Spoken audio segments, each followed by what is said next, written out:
have a special treat for you today as I am joined by my dear sister and friend, Sarah Sky. As you will hear me reiterate over and over again in this episode, I really see Sarah as a total badass. To me, she does such a powerful job of embodying her feminine energy and also embodying the masculine energy too, as she's such a go-getter in the tech industry. So this is a powerful convo and not one to be missed. Glad you're here. All right. Thank you for joining us again for Fierce Feminine Magick. I am here with Sarah Sky, and Sarah is very dear to my heart. We have been in sacred sisterhood for, God, we're going into our third year, I guess now. It's been more than 2 years. And one of the things that I really admire about Sarah is she, to me, is like, I look at Sarah and I see her and experience her as such a fierce feminine. I mean, she really embodies that to me because she's so much got the feminine essence going on. And yet she also comes across to me like such a badass and a person who's really strong and really in her power. And she lives in the corporate world. You know, she's out there doing the corporate jam out there in California. And I just really want to dive into, there's so many things that we can jam on here, but I'm really interested to hear from you a bit about, that sort of that paradox, that seeming paradox of how you like live within these two worlds and create that balance, or what that even means to you. And we'll just let you take it from there and just come on. Yeah. Gosh. Thanks, Amber. I'm really excited to be here, by the way. Like, this is my first time kind of doing something like this, so very excited. Yay. Yeah. Thanks for having me. Yeah, I think you hit on a lot of things there. It's hard to know where to start with all that. But so just a little bit of background. I work in the tech industry. I've been in the tech industry for over 10 years now, and I love it. And as I think most people know, it's a very male-dominated world. And so I'm firmly surrounded by and rooted in masculine energy on a daily basis. And that's something that I'm very comfortable with and that I found a way to really thrive in and find success in. But on the flip side of that, you brought up the topic of balance. And that's something that I've also really tapped in heavily in my life is the feminine side, right? And that idea of like, how can you embody both, or how can you have both in your world? Because I think that both men and women kind of struggle with what the notion of balance is with that. Absolutely.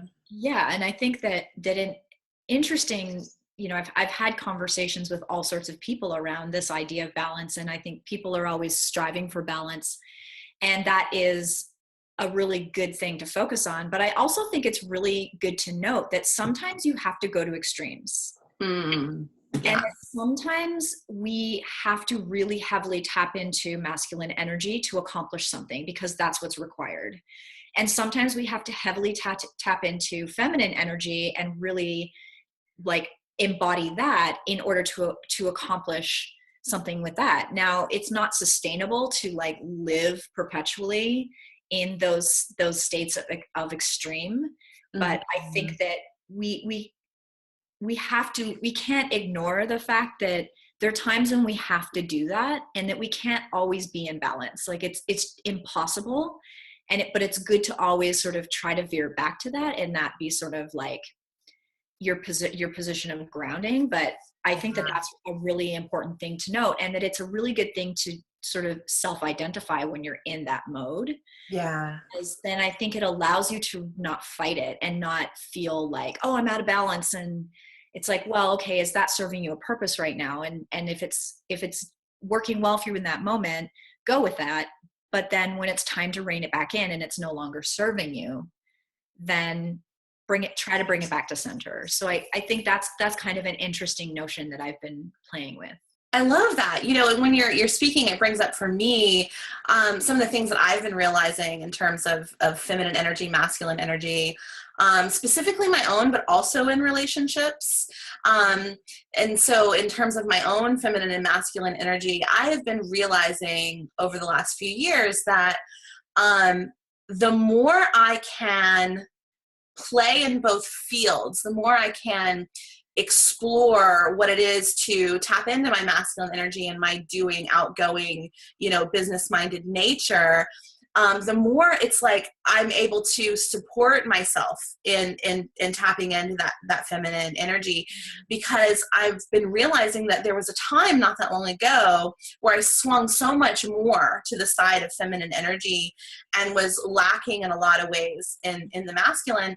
And what I think happens is when we swing to its extremes, then we end up getting to dive into some of the more potential negative aspects of those extremes of, you know, like overly emotional or needy in terms of the feminine extreme.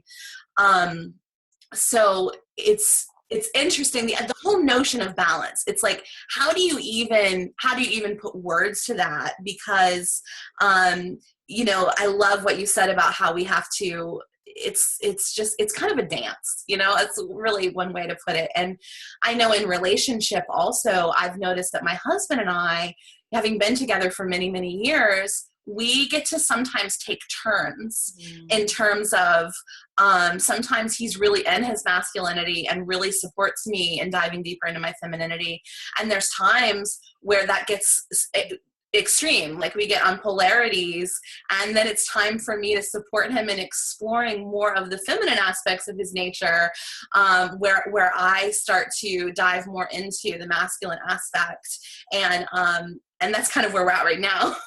Yeah, So absolutely. that's really neat. Totally agree, and I think that's one part of being in a successful long-term relationship, right? And I think you and I could riff on that for quite some time. But I wanted to go back to a comment that you made initially, which was the idea of like paradox. Yeah. And that's another thing that I really am super fascinated by. And that goes back to years ago when I started getting into Buddhism, and how, you know, Buddhism really embraces this whole notion of the paradox of life, right? And that you can't try to make sense of that, and that you can't, well, you can try, but you're not ever going to be able to make sense of it, because that's the nature of paradox. And when you no longer try to like make sense of it or try to fight it, really, because that's what that comes down to, right, as resistance. Yeah. And you embrace it, it's interesting things happen in your life when you start doing that. And I think for me, I embrace how me as a woman, how paradoxical I am, and how that translates into really shattering stereotypes. So like, you know, I'm a woman in tech. I'm heavily tattooed. I've got piercings. I don't come from a heavily educated background. I break a lot of molds around what people think I should be, or what I should be doing in my life, or where I should be in my life. Or challenging the notion of what beauty is, right? And like, that's something really powerful to me. Like, I love kind of, for lack of a better phrase, like kind of fucking with people on that, because I think it's really good to show people that there's a lot of different ways that beauty can be manifested. And there's a lot of different ways that like one of my favorite phrases is like, sexiness and intelligence is not mutually exclusive, right? It's like, you can be both. Yes. You know, and a lot of people, men and women, have trouble like wrapping their heads around that, right? And the idea of sexuality and intelligence, and that the two people like to keep those siloed, right? So there's a lot of really cool things there that I love to like play around with, and that I feel very comfortable in both of those kind of personas at the same time. Yeah, when you said that, it immediately reminded me a couple days ago. I don't know. I just had because I guess I've been musing on a lot of this kind of conversation, and I had a moment the other day, and I posted something to Facebook, and I just said, "You can be soft and tender and a total badass." And like right now, I'm like, yeah, like that is perfect for this Well, conversation. and you know what that is? That's being a warrior. Yeah. Like, to me, that's the very definition of being a warrior. And that's something that I heavily identify with, is the notion of being a warrior, right? And I think that that's present in a lot of women and certainly a lot of men. But being a woman, that's what I can most relate to. And this idea of like tapping into both of those qualities and really leveraging that to realize your full potential and your full power as an individual, right? And that's really cool when you can tap into that, and that you're not trying to repress it or trying to make yourself small. That's another thing I'm like really passionate about, is women like just totally embracing their bigness and sharing that, and like not giving a fuck about what other people think, you know? Oh, absolutely. Yeah. Absolutely. In fact, Sarah, when you said that, that reminds me, just fun little like tidbit that I got to throw in here. We had a Christmas get together recently, family get together, and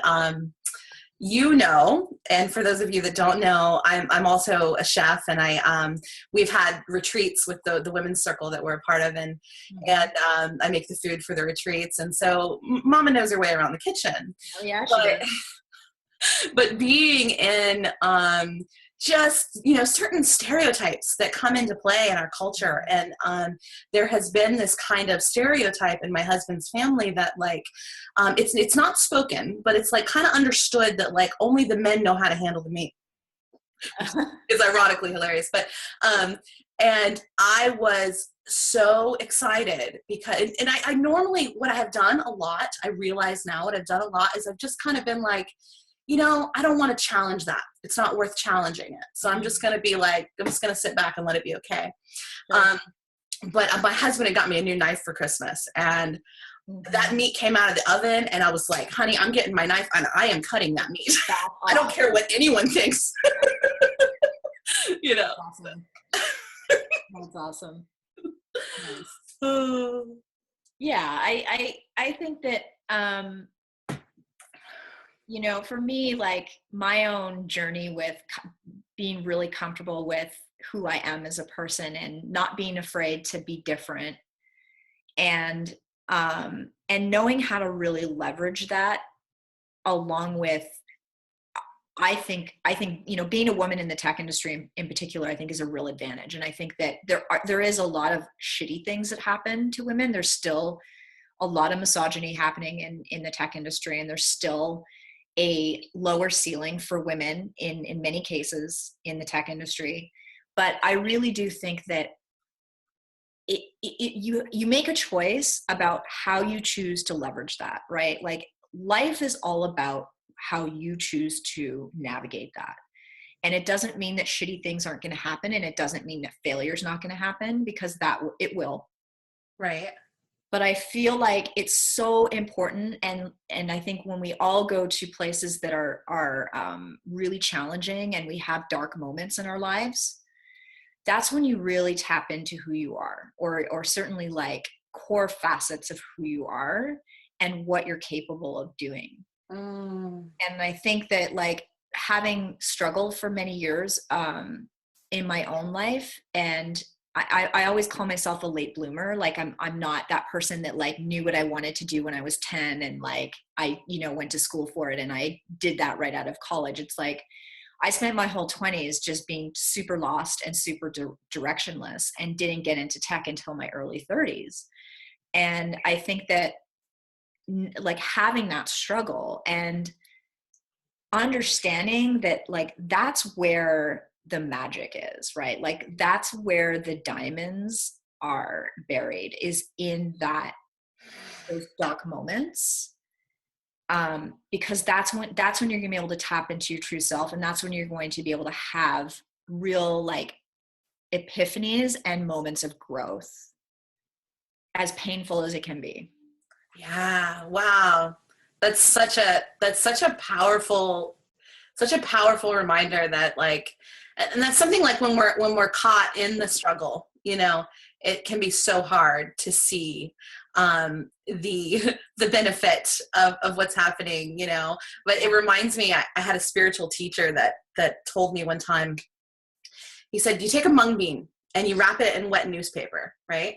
And it'll grow a little sprout. You take a mung bean and you wrap it in wet newspaper and you put a cinder block on top of it, and it will grow a small tree.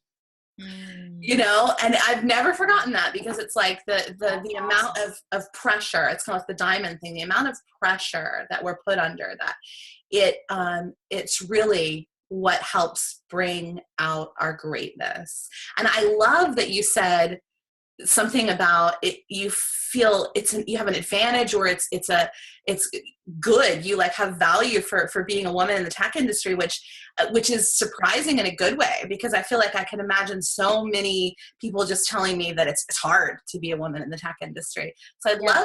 I'd love to hear a little bit more about like how you feel.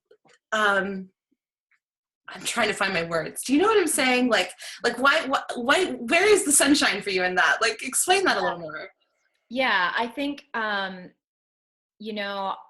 really think that I'm a big believer. I'm not a big believer in fate. I'm a big believer in you control your own destiny. And yes, external things get thrown at you and monkey wrenches get thrown in plans and all of that. But I really believe that if you choose to focus on something and really, no matter what the odds are or what the challenges are in that situation, it's all about your own perspective in your head and how you're projecting that outwardly, right? Like, Mm, I really do, even though I'm firmly rooted in like this very like cut and dry tech industry, yeah. I am a big believer in like the kind of energy you're emitting and how people are receiving that. And so Ah. if And you're, that's a very feminine type of energy that you're talking about, like this intuitive, receptive. I totally get that. Like, and that can come more naturally from the feminine side. So I see how that could really benefit you. Yeah. absolutely. And I think that, there are people in the tech world who are really seeing why we need to bridge that gap because like, a very good friend of ours, Melissa Tall, she put it brilliantly to me a while ago where she said, you know, um, the last like several decades around like technology and industrialization is very firmly rooted in the masculine, right? And Mm-hmm. amazing things have come out of that. Like it's our world has progressed in amazing ways because of that state. But now we're starting to tap into a lot of other things that are very like esoteric, like artificial intelligence and what's the idea like what's the whole sort of definition and idea of consciousness and Mm. and intuition and like AI tech is starting to move in the direction of intuition and being intuitive, and Ooh, that's very feminine, right? exactly. And so that I think is a really interesting prospect when you think about the idea back to sort of turn it back to our original conversation around balance, which is okay, we've accomplished amazing things very firmly rooted in the masculine for the last like, several decades. But now we're coming into a new age where we're starting to introduce the feminine, right? We're starting to introduce intuition Yeah. and all of those consciousness and all of these things that are associated with feminine energy and how that's so crucial. And it's not about that taking over. Okay. It's not about that dominating. I totally agree. It's about the masculine technology side of things working in unison with the feminine energy side of things Yes. and what that's going to do to catapult mankind. And that's really fascinating to me. And when she said that to me, I was just like, Yeah.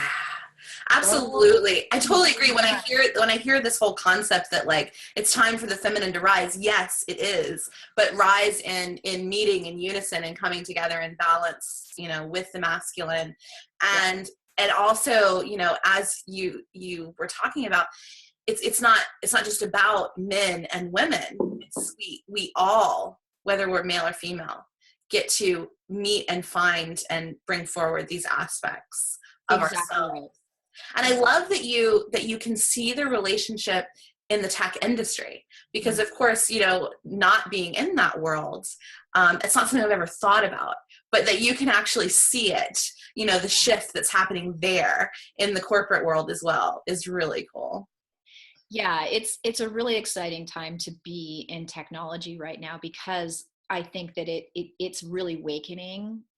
It's waking up to that notion, and that it needs to embrace that element of the world and of society and of people, and it's key to sort of us going into the next phase of humanity.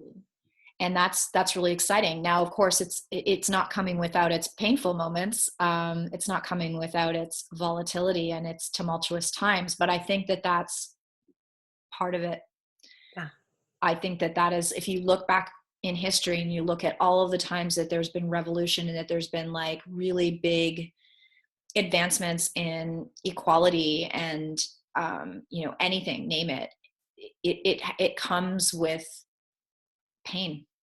It absolutely does. And you were talking about, you mentioned Buddhism before, and I have a background from my father with some of the Eastern Indian spirituality, and they talk about how we have been in, and so there, different groups have a little bit of different idea of when certain time periods begin and end, but what has been shared with me from some of the spiritual teachers in my life is that we have been in what is called the Kali Yuga, which is a time of turmoil and of destruction and of the breaking down of old systems. And the idea is that the Kali Yuga has to happen before the Satya Yuga, which is this time of, kind of this golden age kind of idea. And I love to imagine and believe that we will get there, that we are moving in the direction of things being better than they've either ever been or been in a really freaking long time on this planet. But man, sometimes getting there is really intense. Yeah, and I think that it's also really interesting when you're doing the kind of work that you do and that I am doing in different ways outside of what I do in my core job. And like so many of our friends and people that we know that are in the space of like the wellness space or the spiritual space, is I feel like this is our time, right? Like this is when we're needed the most, is for us to rise up and to really be there to usher in the new age and to give the support and create the space and make ourselves heard and be more sure of what we do than ever because of where we're at right now, even though it's, again, that sort of paradox of like, even though it feels more challenging than ever to do that, that's why it's so important for us to really carry on with this and to persevere, right? Is that perseverance is really everything in that case. Absolutely.